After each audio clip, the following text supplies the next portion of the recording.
کھانے پر خرچ کرتا ہے. کیا تماشا ہے. بارات کے لیے گھر گھر جا کر کے آدمی کہہ رہا ابھی بارات میں چلو, بارات میں چلو, نہیں چلو تو ناراض. ارے دوسرے کی لڑکی تو اپنے گھر کھلا, تجھے کھلانا ہے, اور کھلانے کے لیے مالداروں کو کیوں کھلا رہا ہے؟ کبھی غریب کو تو نے کھلایا, کسی یتیم کو کھلایا, کسی یتیم کو پہنایا, اس کے سر پہ ہاتھ رکھا تو نے؟ یہ کیوں نام و نمود کر رہا ہے؟ جو قوم خود اپنی تباہی کی ذمہ دار ہو, اسے تباہی و بربادی سے کون روک سکتا ہے؟ یہ جلسے اس لیے کیے جاتے ہیں کہ میرے دوستوں سنیں. آخری بات کہہ کے حضرت تشریف فرمائیں. مجھے بھی سفر درکار ہے, کہنے کو میں بولتا رہوں اور آپ کہیں کہ بولتے رہو, ہمیں تو کچھ کرنا نہیں. جو میں نے کہا ہے اس پر عمل کرو. تجارت سے مت شرماؤ, مزدوری سے مت شرماؤ. تمہارے محمد صلی اللہ علیہ وسلم جو پیغمبر ہیں, جن کی شان کے لیے آپ بڑے بڑے شعراء کو بلاتے ہو اور وہ حق ادا کرتے ہیں اپنی شاعری میں آپ کی مدحت اور ثنا کا, ان کا پیغام یہ ہے الید العلیٰ خیر من الید السفلیٰ. اوپر والا ہاتھ جو دوسروں کو دیتا ہو, لینے والے ہاتھ سے بہتر ہے. تم دینے والے بنو. تمہارے دروازوں پر لوگ مانگنے آئیں, سوالی بن کر آئیں, تم انہیں تم چھڑکو نہیں. اگر تم ٹیچر ہو تو علم دو, اگر تم ماسٹر ہو تو تعلیم دو, اگر تم معلم ہو تو پڑھاؤ, اگر تم ڈاکٹر ہو تو دنیا کی خدمت کرو. مگر تم کرو گے کہاں سے؟ نہ تمہارے پاس معلم ہے نہ ٹیچر ہے. جس طرح دنیا کی دوسری قومیں دولت کی پوجا کرتی ہیں, اس کی پرستش کرتی ہیں, اسی طرح ہم نے بھی دولت کو دیوی مان کر کے اس کی عبادت شروع کر دی. پیسہ چاہیے, دولت چاہیے. اے عزیزو, ایک اصلاح کی بات اور آپ سے کہہ دوں. جہاں یہ تمام اصلاح کی میں نے آپ سے بات کی ہے, وہاں اصلاح کیوں نہیں کرتے؟ اپنی مسجدوں کے اماموں کی تم نے جو وظیفے مقرر کیے ہیں, میں لفظ تنخواہ استعمال نہیں کرتا. کیا کوئی قوم اپنے رہنما کے ساتھ ایک طرف کہتے ہو یہ ہمارا رہنما ہے, ایک طرف کہتے ہو کہ ہمارا امام ہے, ایک طرف کہتے ہو کہ ہمارا سر کا تاج ہے, اس کے انتظار میں اپنے جنازے کو رکھتے ہو, یہ نماز جنازہ پڑھائے گا, اس کے انتظار میں اپنی بٹیا کو روکے رکھتے ہو, یہ تمہاری بٹیا کا نکاح پڑھائے گا, تم اس کا انتظار کرتے ہو ہمارے والد کے لیے سورہ یاسین یہ قرآن پڑھ کر کے اصحال ثواب کرے گا. مگر آج تمہارا اور میرا حال یہ ہے کہ ہماری مسجدوں کے وہ امام اور وہ مؤذن جو یقیناً اپنے گھر سے غریب ہیں, کون مالدار اپنے بچوں کو اس راہ میں لے کر کے آتا ہے؟ ان کی تنخواہیں کہیں 6,000 ہیں, کہیں 5,000 ہیں, کہیں 4,000 ہیں. بھلا بتاؤ, کیا ان کی ضروریات نہیں ہیں؟ کیا ان کے بیٹے نہیں ہیں؟ کیا ان کے لیے عیدیں نہیں ہیں؟ کیا ان کے لیے عزیز و اقارب کی نکاح کی شادیاں نہیں ہیں؟ تم نے اتنا ذلیل و خوار سمجھا ہے ان کو. ایک مزدور آج اگر کھیت پر نکلتا ہے تو 500 روپے لے کر کے آتا ہے, اور ایک راج مستری اگر کسی کی تعمیر کرنے چلتا ہے تو کتنے میں ملتا ہے؟ 700.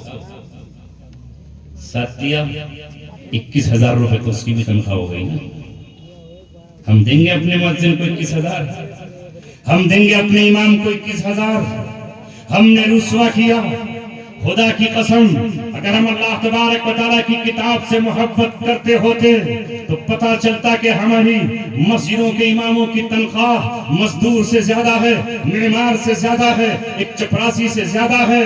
دہلی میں چند غریب بچیاں تھیں جن کا گھر نہیں چلتا تھا, مجبوری میں ان کی ماں نے یہ چاہا کہ ان کی بیٹیاں ہی جا کر کے وہی نوکریاں کر لیں.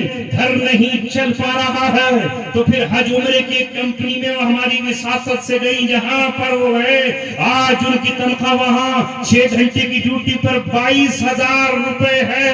ایک عمرے کے لیے لیپ ٹاپ چلانے والا ایک لڑکی کو 22,000 روپے دیتا ہے. اور ہماری قوم ہمارے امام کے ساتھ کیا کرتی ہے, ہمارے مؤذن کے ساتھ کیا کرتی ہے؟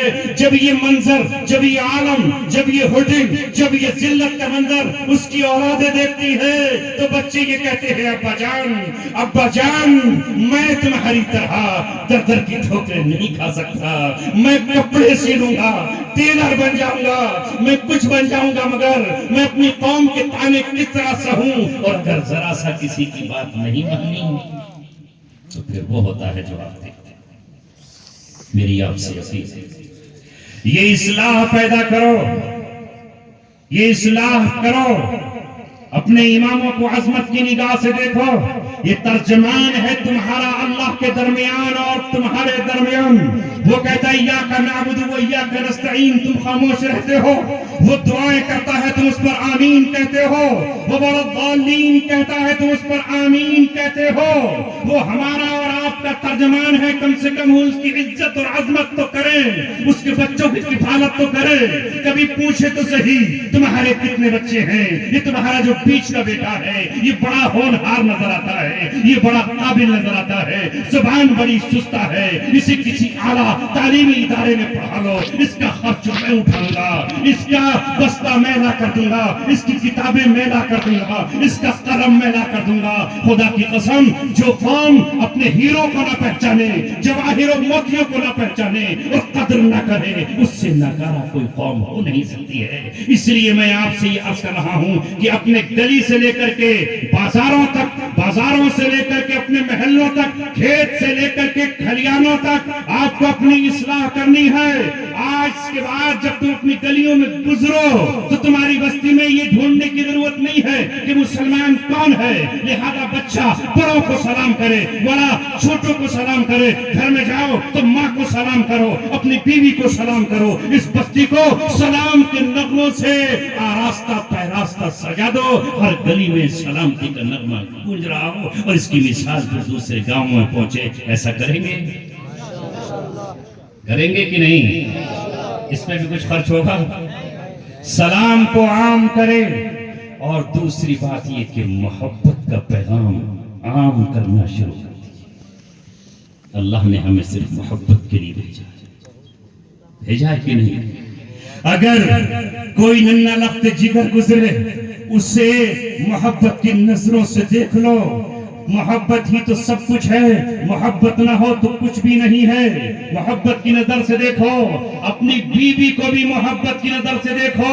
حکیم اختر صاحب کے کتاب میں نے پڑھا، ان کی زبان سے سنا کہ جب کوئی شوہر اپنی بیوی کو محبت کی نظر سے دیکھتا ہے اور بیوی اپنے شوہر کو محبت کی نظر سے دیکھتی ہے تو تیسری آنکھ اللہ تبارک و تعالیٰ کی ان دونوں کو محبت کی نظر سے دیکھتی ہے۔ اگر چاہتے ہو کہ اللہ تم جوڑے پر محبت کرے تو تم ایک دوسرے کو محبت کی نظروں سے نہیں دیکھ سکتے۔